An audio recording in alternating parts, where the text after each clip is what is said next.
Everybody, Stu Smith here, going live. I hope you are well. Tuesday morning, we are going to be focusing a little bit on the CSS today, but as we get started, as you can see, the um, title is a little bit of a clickbait deal, but it's all in fun as well. The breaststroke pullout has been a debate for many years on whether or not you should add it to your kick off the wall into the CSS. I've seen many people do it. I've even seen some people who are the mentors testing it say it's not allowed. So, regardless of what I think and what you think you want to do, you may not even be allowed to do a breaststroke pullout in an official PST. So,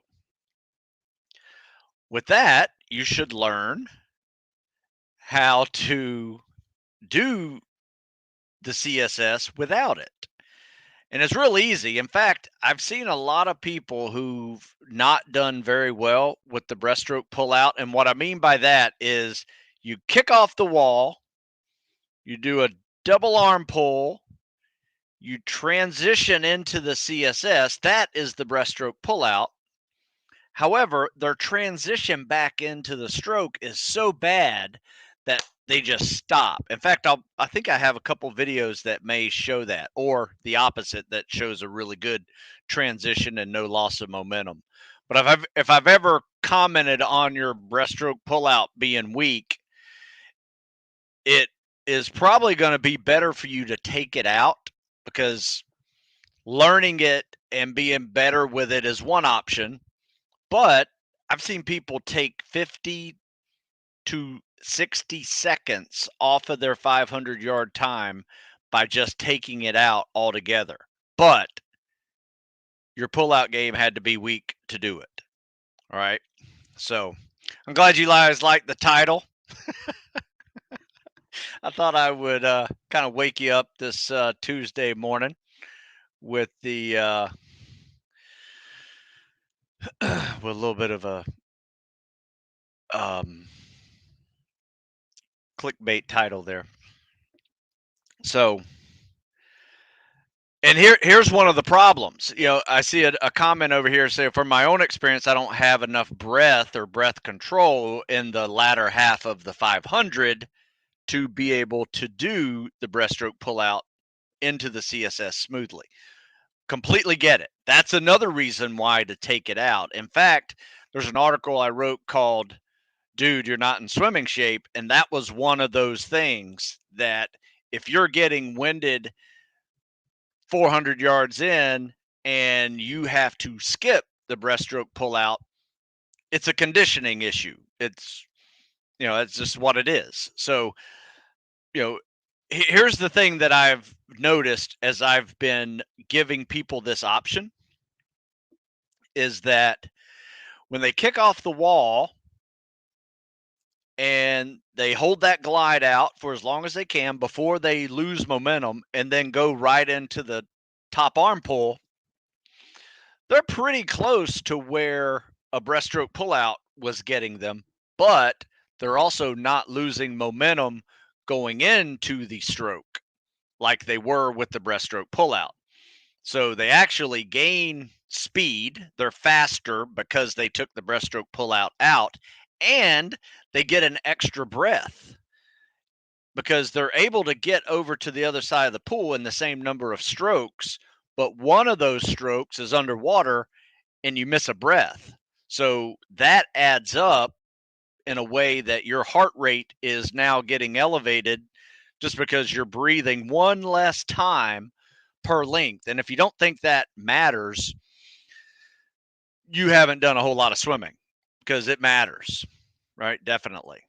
So, seems like everybody's a crazy, my buddy. Good morning, brother. Much love. You too. People were laughing at my phrasing of the title. I found out if I don't do the breaststroke pullout, the initial streamline is buried. Not sure what that means.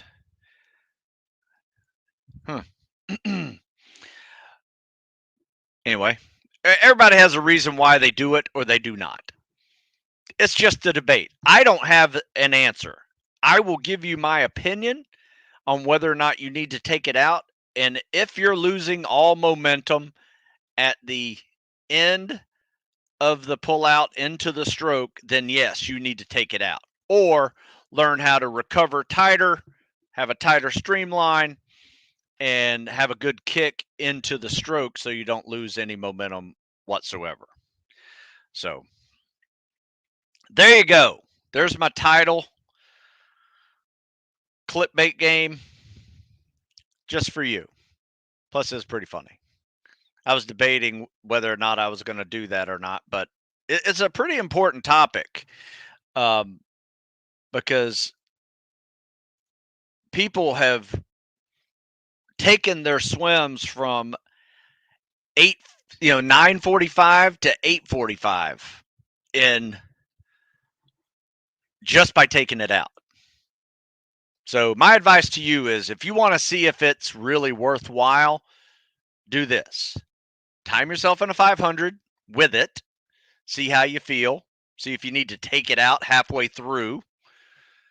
And then time yourself without it and see how you feel. And mark the time. See if you've gotten any faster with it or without it. And let that be your answer to whether or not you keep it in or not. There you go. Good stuff. So we're going live here over on my Facebook pages, YouTube, and Instagram using the StreamYard capability. It's 4 birds, 1 stone there. So yes, Francesca says 1 minute difference. Absolutely. In a 500-yard swim, which, if you can go from 9 minutes to 8 minutes, that's a remarkable reduction.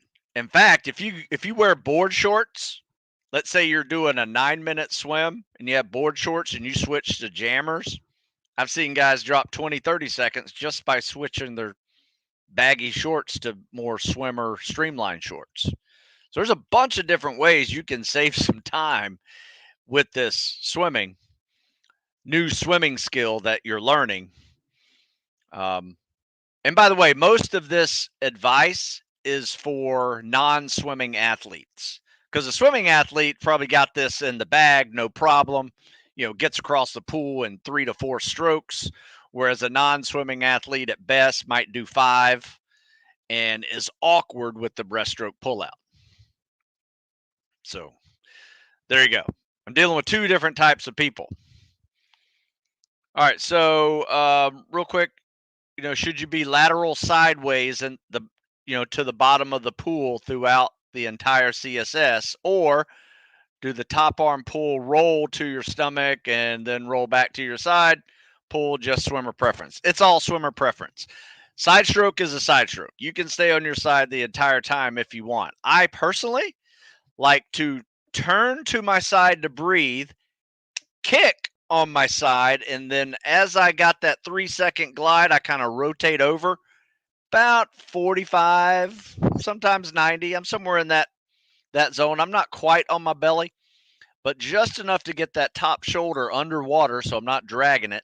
And then I reach down and grab water versus skim the surface with that top arm on the side.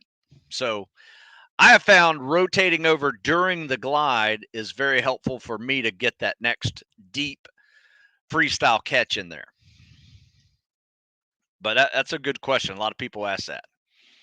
My buddy Sam. All right, let's see.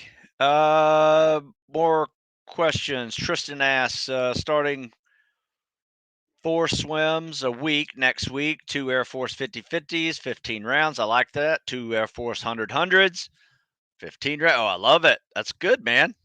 Have been doing the 100-100 for 10 rounds each week. Good. That's a good workout. There's another one I've been working out with. I'm probably going to write a new article on this one, but this one is for folks that are going to go through Navy dive type training where there's an over-under and drown proofing process in their journey. Um, it works like this: you start off with a minute tread or bottom bounce. Okay. And that's important because you're also going to rest with a minute tread or bottom bounce. So you start off with a minute tread or bottom bounce, no hands. Or if you're doing the bottom bounce, hands behind your back, feet together, like you're doing drown proofing simulated. You're going to swim 25 yards underwater to get to the other side of the pool. And then you're going to swim 75. 1, 2, 3, CSS, freestyle, whatever floats your boat. And then you catch your breath with either a tread or a bottom bounce. And let me tell you, after a 25 under and 75 decent pace swim, trying to catch your breath with a bottom bounce takes a special level of water comfort, right? It is going to test your ability to sink down to the bottom by exhaling when your body is telling you, I'd really like to inhale right now. And I'm not really comfortable with this. That's what's going to happen. And then you bottom bounce, come up, take that big breath, and try to see if you can get in a rhythm of inhale at the top, exhale to get down. Inhale at the top, exhale to get down, and see how long it takes. Usually takes about 5 bounces for most of the folks to actually feel good with the catching your breath with bottom bouncing. Treading, no big deal. You can catch your breath treading. I mean, treading still sucks, but it's easier to catch your breath treading than it is bottom bouncing for some. And it really depends on your body type, because if you're lean, treading is going to be hard, right? If you're lean, bottom bouncing's easy.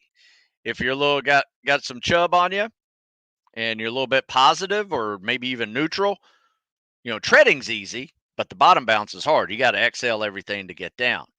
So my best answer for you is do what is most uncomfortable to catch your breath.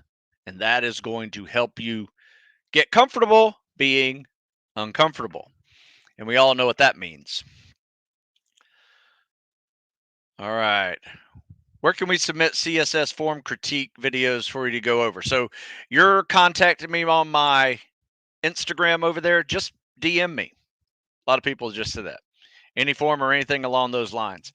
Here's the deal, though. I'm going to show you a video here in a minute where a guy just had the guy with the camera just stand in one spot, rotate over here, rotate over there. So there's a good, I don't know, half of the swim. I can't see what you're doing. So here's the deal. If you can't see yourself swimming, I can't either. So luckily I could see about 4 strokes he's doing and figure out what's going on. But if you can't see yourself swim, don't send it. If there's a big glare in the pool and you can't see your arms and legs underwater moving, don't send it because I can't see it either. If it's 3 lanes over, chances are I can't see what you're doing. Flutter kicking in between strokes, what your arm pull looks like. Get in that pool, get in that lane right next to the wall, have somebody walk along the side with you this way, walk alongside with you that way, keep your whole body into the camera. That's very helpful. And send it. So I usually don't really go into the types of, uh, you know, types of, formatting of these videos, but the biggest thing is if you can't see it, I can't see it either. My question is, do you think a month of that is enough to pass the Crow Swim 1500? Absolutely. Now it depends on where you're starting. If your technique sucks, probably not. Um, if your technique is solid, that's a great way to get in shape for the 1500. Absolutely. And plenty of swim time to do it. Let's see. Francesca has a question. If we do CSS with fins, is it okay not to swim the whole thing on the side, but to make the kick on the side and then turn to the belly? You know what? Here's the difference with swimming with fins and not with fins. I don't like swimming with fins on my belly.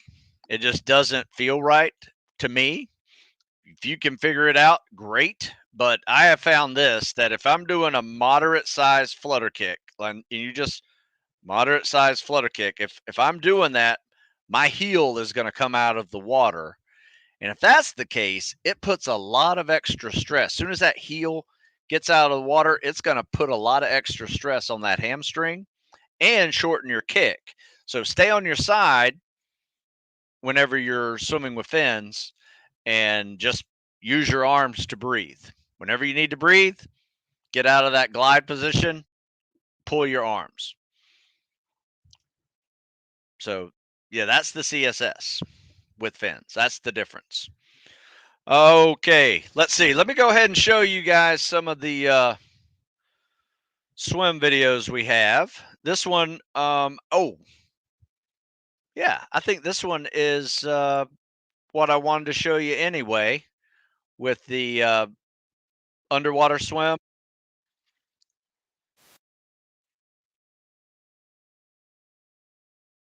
Able to get the whole thing in because it's a little bit long.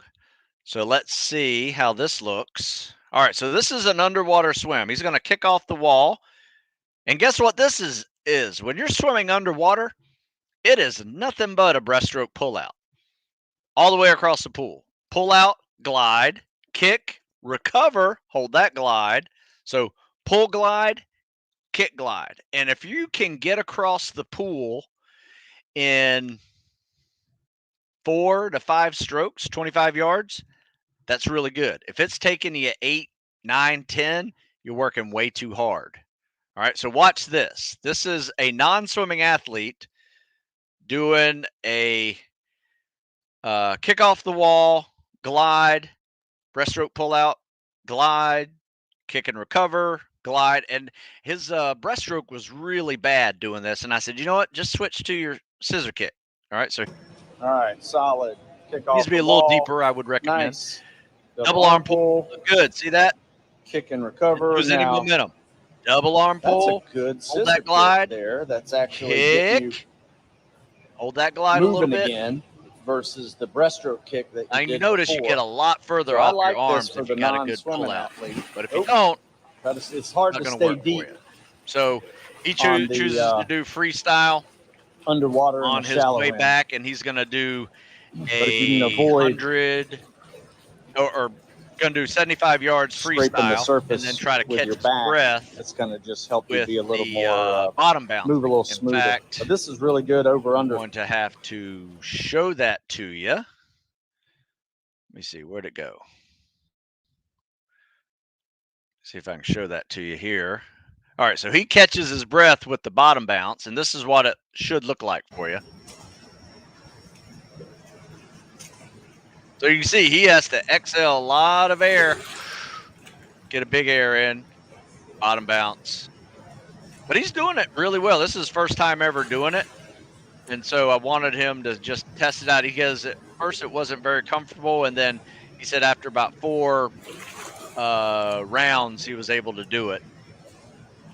You see, you got to exhale a lot of air. And a lot of times when you're huffing and puffing, got that high heart rate, exhaling's the last thing you want to do when you're underwater. Right? I mean, you want to be inhaling, trying to catch your breath. So this just helps you regulate your breath a little bit and helps you relax in a near panic situation because a lot of people panic doing this. So, one, never swim alone, but also this is one of those drills where you're either going to be hanging out at the top just to catch your breath, right, or you're going to relax and be able to do this. So this is a bottom bounce, catch your breath. That's what that looks like. So it's a great little workout. And then you start, after you catch your breath, you go back to the next thing again. And that's going to be a underwater swim back to the other side in as few strokes as possible. All right, so what do you guys think of that? That's a good little drill. I'm going to write that up. I'm trying to think of a name for it. You guys got any names for me?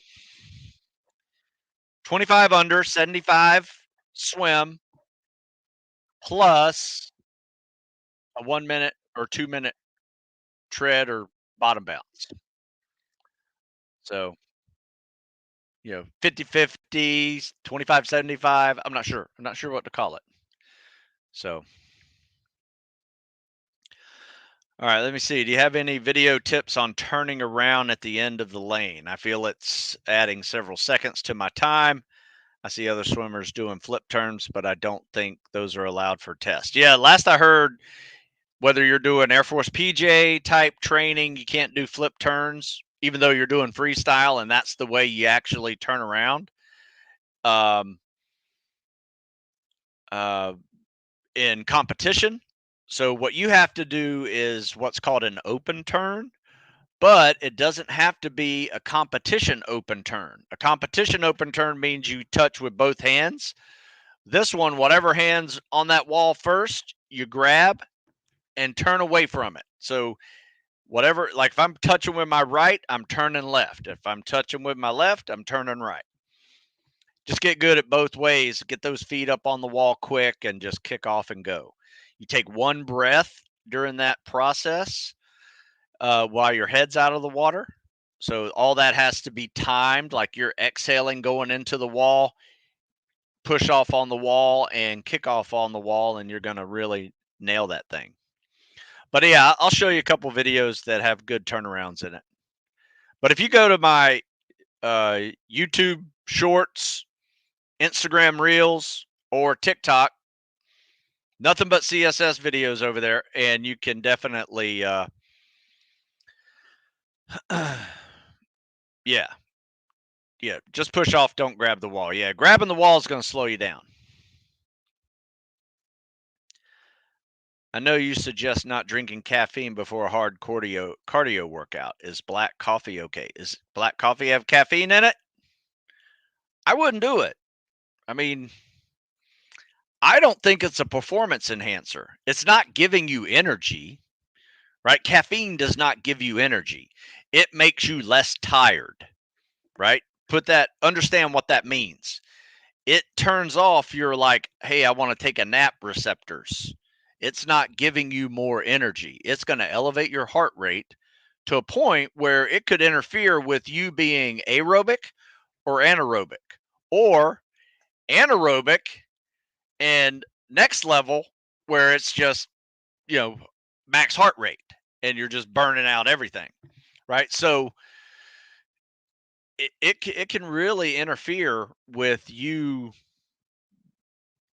being able to pace swimming and running. Does that make sense?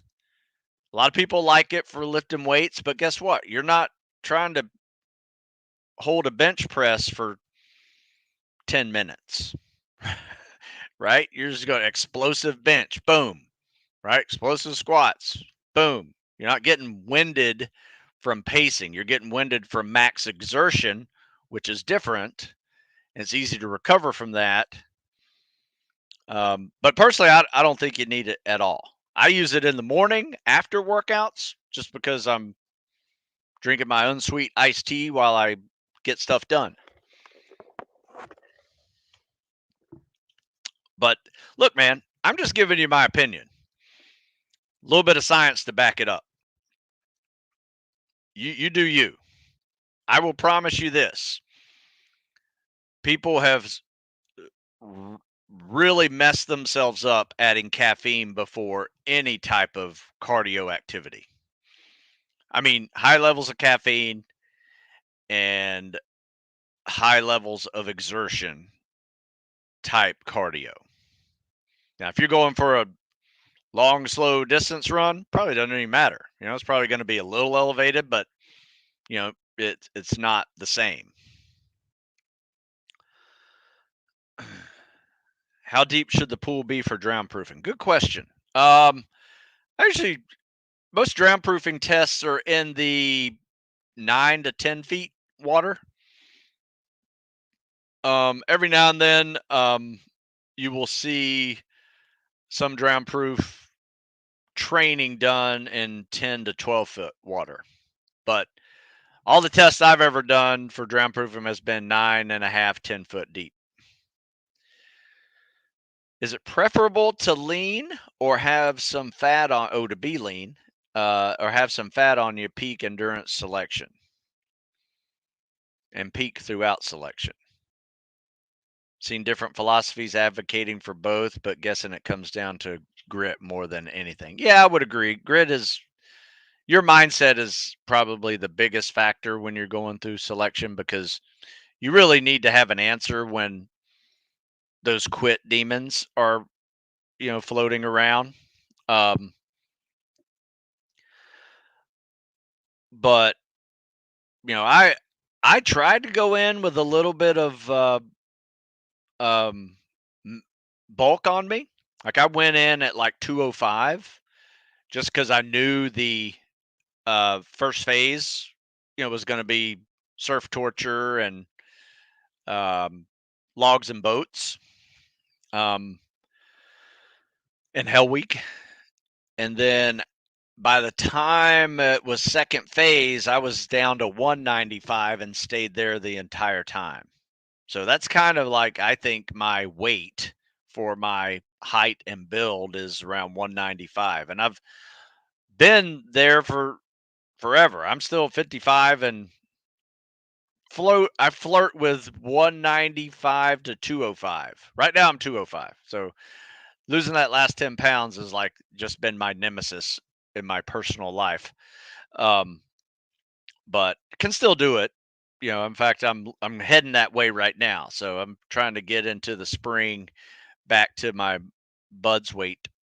It's just something I like to do after the lift cycles that do kind of pump me up a little bit, just because I'm running a little bit less, sweating a little bit less, and lifting a lot more. So I tend to be a little heavier.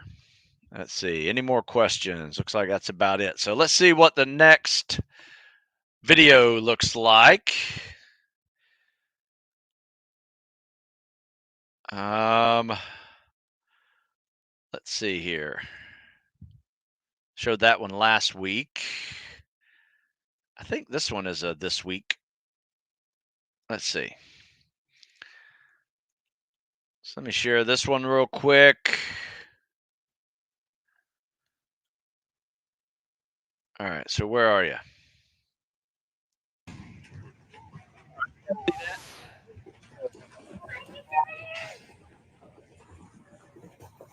Kick off, good double arm pull, kick and recover, kind of a weak breaststroke kick. Yeah, see what's happening here? Like you start off like it looks like you're going to go into a scissor kick. And this is the one I was telling you about. Had the guy walked with you a little bit more, I could have probably really diagnosed this kick a little better. So even if you have a pole in front of you that interferes with your walking, just go do it. So as you can see, what's happening here is the reason why I think you're slow. Okay, that's looking more like a scissor kick. So that looks a whole lot better. But when you started, it looked like you started out like a scissor kick and it turned into a breaststroke kick. Watch this. So when you started, you have this little weak breaststroke kick, which I don't recommend doing if you're not a breaststroker. Like that's a weak breaststroke kick. Top arm, bottom arm. See how your scissor kick wants to be a breaststroke kick? Starts off like a scissor kick and turns into a breaststroke kick. That is a weak kick, and I think that slows you down. So you got to get a little more consistent with your kicking. I like the top arm. I like the bottom arm, kick and glide. All that looks good. Turn, breathe, kick, glide. I think your kick's weak. Just got to work on the kick. Get a little consistent with your kick. That way we're not worried about whether or not you're breaststroke kicking or what. Looks like to me your scissor kick is more powerful than your breaststroke kick. I'm going to show some old ones here, see if I see a good CSS. Oh, in fact, here this is timely, because if you have a weak kick, here's what I would do. You can keep your face out of the water. Grab that kickboard. Just keep your head down. Keep your arm by your side. Practice scissor kicking. Now see if you can get hold like the glide. I like to kick. kick and see if you can hold the glide for 1 Mississippi, 2, Kick. 1 Mississippi, 2 Mississippi. Nice. Give yourself a couple Scissor, seconds scissor. of kicking. Like he Boom. That's wants good. to like kick That's a breaststroke scissor kick as kick. well. So got to work on his kick a little better. Oh, I showed you guys this one.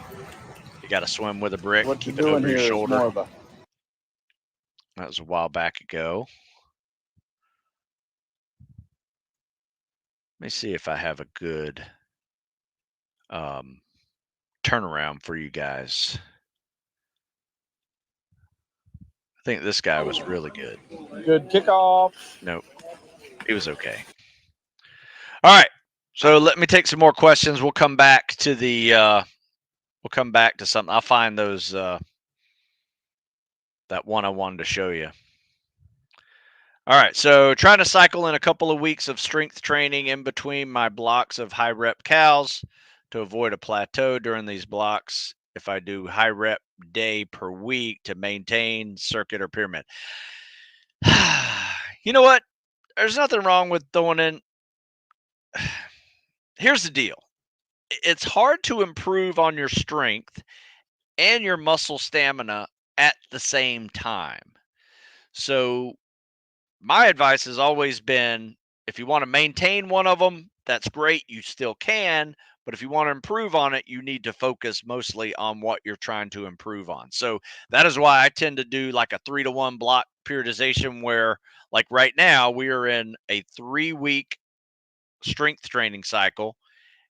Next week is going to be our 4th week of a cows and cardio week. So we just put that as like a deload. So don't put it in the middle of your strength week because I don't think it really is doing anything for you. I mean, it's some work capacity that you're gaining, but in the big picture, it's not going to be beneficial to help you get stronger. Get stronger with some consecutive strength training days, weeks, then take a week off, let your strength part of your muscles rebuild while you do a moderate intensity calisthenics and cardio week. So you're deloading from lifting, you're just changing it to some slight cals and cardio. Come back that next 3-week lift cycle, and you will find out some strength gains from that. So that's what we're doing. We're on week 7 right now of the winter lift cycle. Week 8 is our 4th week. We're going to do a cows and cardio, and then we got one more 4-week cycle of 3 weeks lifting, 1 week cows. And then we'll take a test after that little deload cows week and see what that week 13 lift cycle created for us. Did we gain weight? Did we get stronger at bench press, squats, deadlifts, or other exercises easier now, weight vest pull-ups, for instance. And then we'll also assess cows and cardio because we're about to get into a spring cycle where we are transitioning out of the lifts and into a almost linear run cycle where we're progressing each week. Some weeks we'll flatten out, and just maintain for a couple of weeks, and then we'll progress again. But for the most part, it's about a 15% a week progression with running. But we're also starting at 20 miles a week because we've been running 15 to 20 miles a week all winter during our lift cycle. Just stay warm because we work out outside. So that is one difference that we have at these different cycles of winter lifts is that we're outdoors, so we are focused more on staying warm by adding a few miles in there each workout. All right. No, Tristan is Air Force PJ, so he's doing this one, as I recall, or he may be doing a periodization model one. But I would do this one if you're thinking Air Force, because that is all about IFT, OFT selection. Pass rubber bricks while treading with 4 people at the arm's length distance. Good job. First time ever doing it. My treading needs more work, according to the LT administering the evolution. Yes, if your treading needs more work, think about it as one of two things. Could be both. Could be conditioning for treading, so actively add more treading to your swim workout. So for instance, we'll do a 10-minute warm up or a 10-minute cool down of just treading on the front and back end of a swim workout. Or it could be mobility that's interfering with your treading range of motion for power production. So if you guys check out this article here, mobility, treading might be a mobility issue. I share this one probably, I don't know, once a week up on my story, just because it's so important and I get so many new guys asking about treading. I want them to increase their mobility first, then get into practicing treading techniques. And next thing you know, they're treading better because they're able to actually move their hips, knees, and ankles in a way that produce more power because you're not limited in your range of motion, in that egg beater or scissor kick even.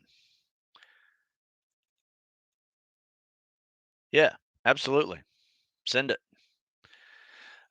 Good morning, Stu. My swimming is good, but recently my lungs get killed after 100, typically during freestyle. How can I increase lung capacity?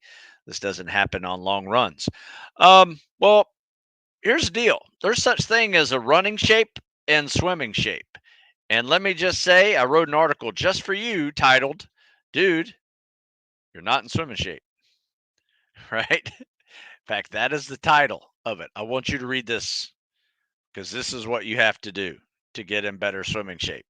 You need to be swimming a whole lot more.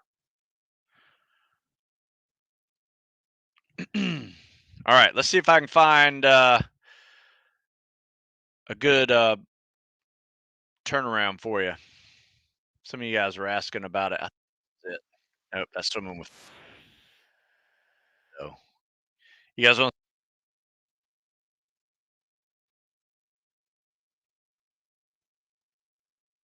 All right, you guys see this? I'm having a hard time just keeping up with it. So as you can see here, he's More got like a just running constant pace. flutter kicks. Remember me No, talking that's about really good. You're not just do constant bicycling flutter at kicks. You all. stay in this glide position. So this looks So you need to smooth. breathe. So kick, kick, kick, kick. Time to breathe. All you really need to do is kick, do your kick. flutter kicks. Time to Now, breathe. I usually do like 2 to 3 bend kicks. your knees a little Start bit. to pull my arms, and They're by a the little time bit I'm too finishing straight. that third kick, I'm inhaling. So this is a really good swim.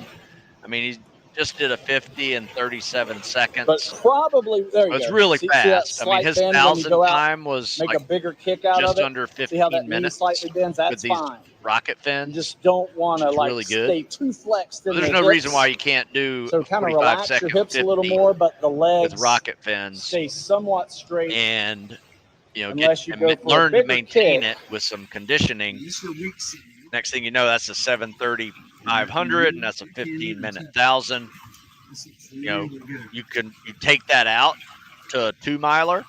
Now you're talking about a 60-minute 2,000 or 4,000 yard swim, which is well above average because I think the minimum standard at Bud's first phase is 85 minutes. No Let me tell you, here. if you finish that Bud swim at 65, I'm having a hard time just keeping up under with 70 minutes, you get More out like of the a running water, pace. you're 15 minutes early, everybody No, else that's is still really good. swimming. You're not People are going to fail it. bicycling at They're going to all. get hammered for So this failing looks it, smooth. and you're just sitting there watching, eating apples and hydrating in all your you dry really need clothes to do is do your while flutter kicks. Now, people I are will getting say hammered. this: you can bend your knees a little bit. Take advantage little of being bit able too to swim straight. fast. It's very, very helpful, and it'll keep you free from extra buds, which nobody wants. But probably. Let's see. I had a whole bunch of videos I wanted to show you guys. All right, let's see this one. One more. Come on, baby. Where are you? All right, so if you noticed, all right, so you got a breaststroke. He's got a breaststroke kick. Actually, looks There's really nothing good. wrong with that. If you like even make it the a little breaststroke smaller, kick for your you probably hold CSS the without glide fins, just a little guess what? longer.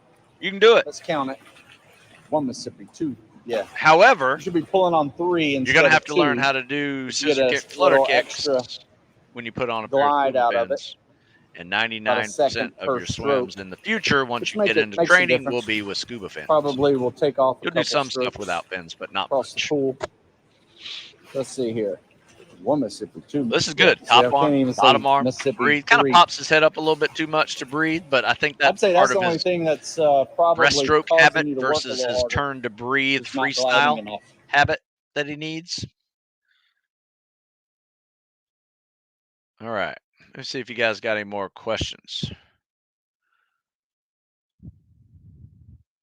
My city's fire department isn't doing the CPAT anymore. It's now the FPAT.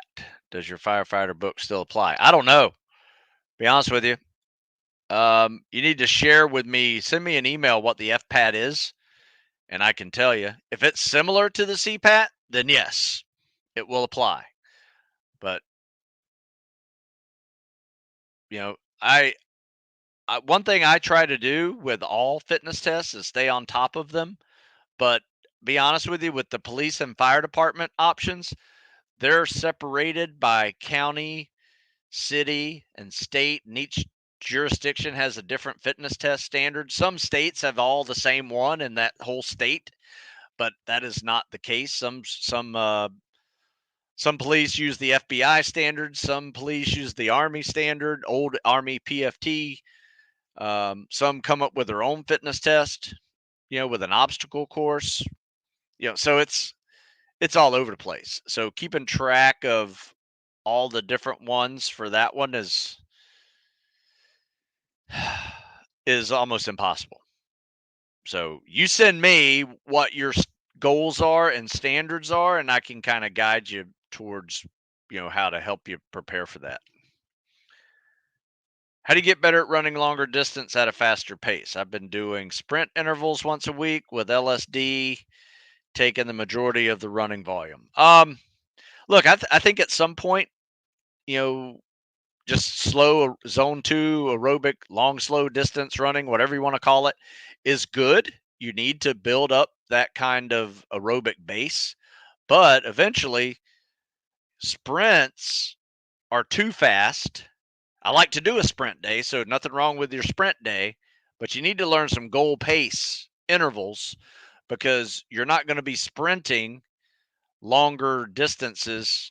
You're going to be goal pacing longer distances. So what I mean by that is, eventually those long, slow distances need to stop being a 10-minute mile and work towards an 8-minute mile, and then work towards a 7-minute mile. And if you really want to go fast for longer distances, work towards a 6-minute mile. So you got to learn how to run that fast. So we do it with goal pace running. So my advice would be keep your sprint day, keep your LSD day, but the other 2 or 3 run days, make them goal pace. So 400 meters at your goal pace, 800 meters at your goal pace, mile repeats at your goal pace. That is how, once you get that aerobic base going, and if you find that to be too much running, personally, take out your long, slow distance day and replace it with a non-impact running day, like biking, but nice, steady, low heart rate, aerobic zone, swimming, rowing, elliptical, do something like that. So if the mileage is getting too high, replace some of that mileage with non-impact cardio. But you got to learn how to run faster if you want to run faster. And you do that by practicing running faster, not sprinting. Does that make sense? Sprinting's great. Don't get me wrong. We did a sprint on Monday, but we also focus on goal pace running whenever we're talking about 1.5-mile timed runs and 4-mile timed runs. I try to teach a 6-minute mile for the 1.5-mile, and I teach a 7-minute mile for the 4-mile timed run. That'll put you in good stead with any fitness test out there in the military. Spec Ops related too. You mentioned that strength and muscular endurance should not be trained concurrently. That is not what I said. I said it's hard to improve in both of them at the same time. Now, if you want to maintain both of them, training them together is completely fine. Like, I'm in a world where, look, I'm not trying to crush fitness tests and get through selection. So, yes, could I try to just keep and be happy with my 15 rep weight vest pull up and 15 rep body weight bench? Yeah, absolutely. Could I apply that to my calisthenics and cardio in the same week? Absolutely. Right? Can I do deadlifts and, be happy with my, 350 for 5 reps? Sure. I'm not trying to improve any of them, but if I'm trying to maintain them, absolutely. Mix them all together. Um, I'm just saying that I don't like mixing them together if I'm trying to improve in both of them. Does that make sense? Does this apply for trying to improve cardiovascular endurance and strength training? Yes, that's exactly what it applies to. So you can maintain both. You can improve in one of them very well, right? And you can maintain the other. But the chances of improving in both of them at the same time is almost a futile effort. I mean, it is. I've just seen many people just spin their wheels getting not better at either of them for months. And I'm like, take out the lifting and let's just do a cows and cardio cycle and see what happens.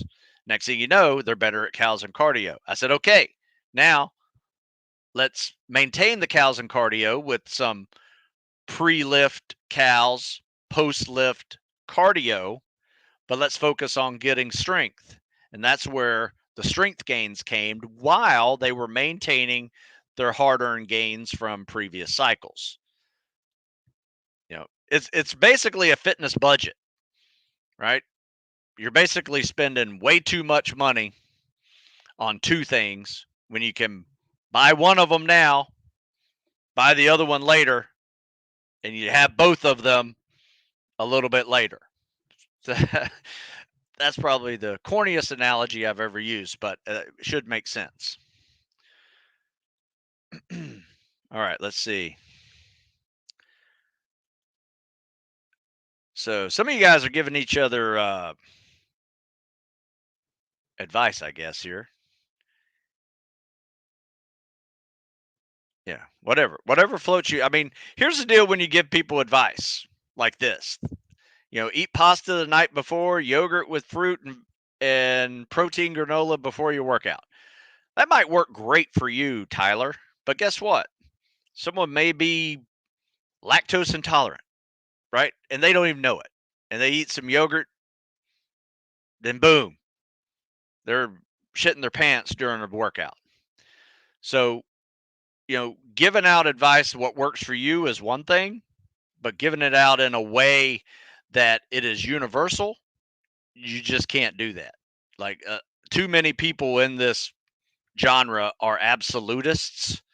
And what I say is you need to spend time finding what works for you.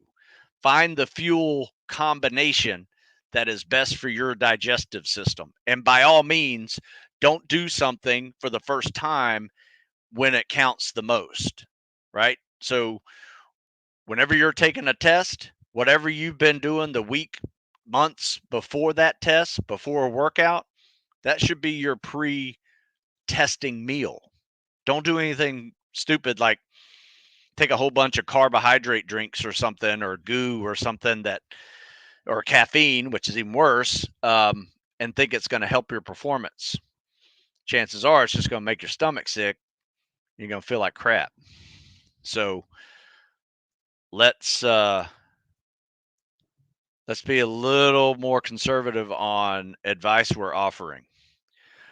What are your thoughts on doing threshold run, trying to stay aerobic for as long as possible and as fast paced? That's great.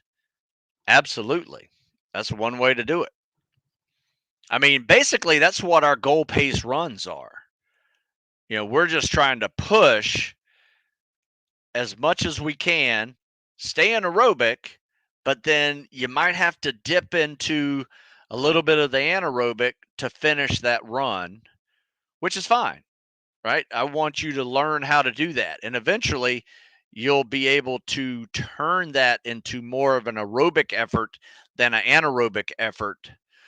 The more often you do it. So that's what they mean by building that aerobic base. Ran 10.4 miles in an hour. That's really good. And then swam IST fins for 2,600 in an hour. It's not horrible, but it's not great either. Not bad for almost 52. Now that is impressive, old man. Nice work, Eric.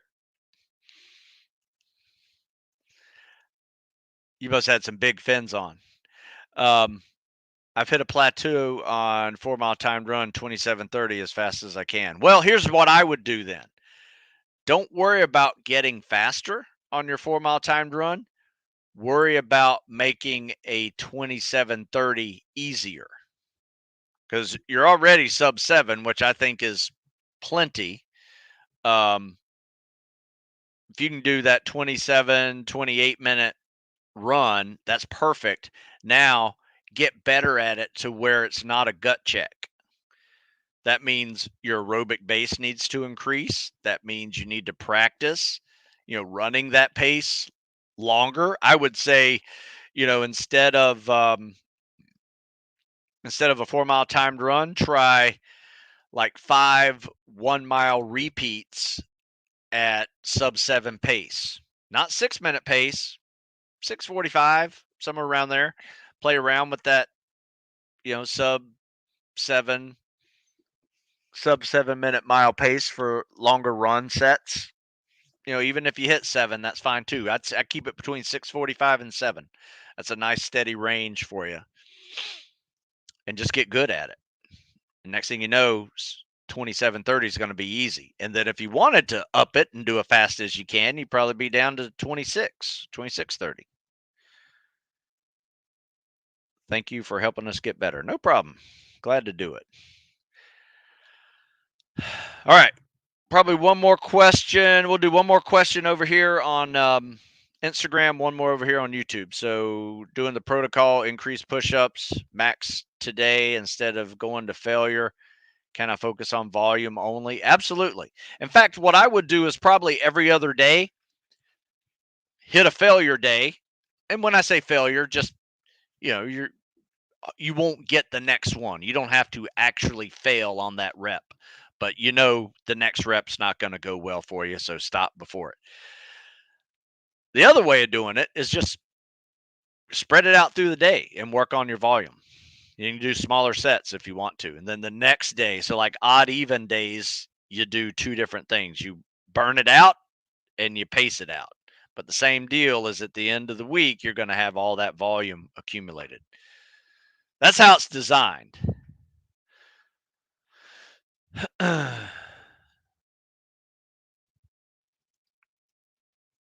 All right. Last question here. Just wanted to thank you for what you do. I'm halfway through SEAL Phase 1. My swim's gone from 12 to 9:45. Excellent. Cows and run gone too.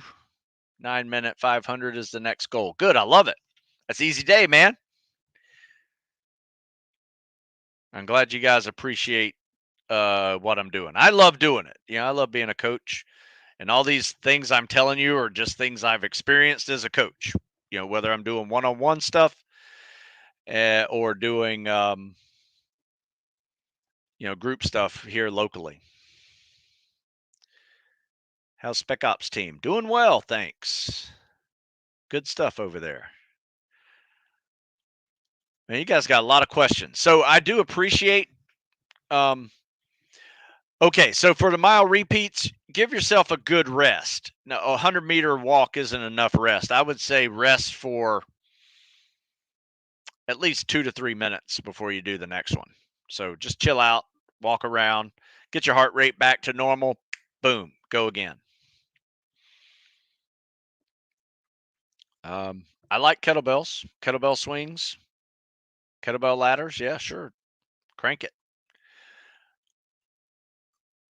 All right, guys. I think that's it for the day. I appreciate your time. If I missed your question, you can always email me, stu@stusmith.com. Happy to answer them. You can also send your videos there for me to critique, or you can DM me over at StuSmith50 on Instagram. Also, check out the StuSmith50 on TikTok. It's nothing but CSS critiques for you guys to kind of cruise through. I have over 150 over there, so it's a really one-stop shop for me critiquing swimming for you guys, and it's real easy to check out. If you don't like the app on your phone, no sweat. Just just go to your desktop, pull up the website tiktok.com at StuSmith50, and it'll be a web page of it. You don't have to download anything. So all right, guys, I'm going to end it over here over on Instagram. I appreciate you guys sticking around. You guys check out StuSmithFitness.com, live15, and you guys save 15% over there at my website. So, all right, guys, I will catch you later. You guys have a good one.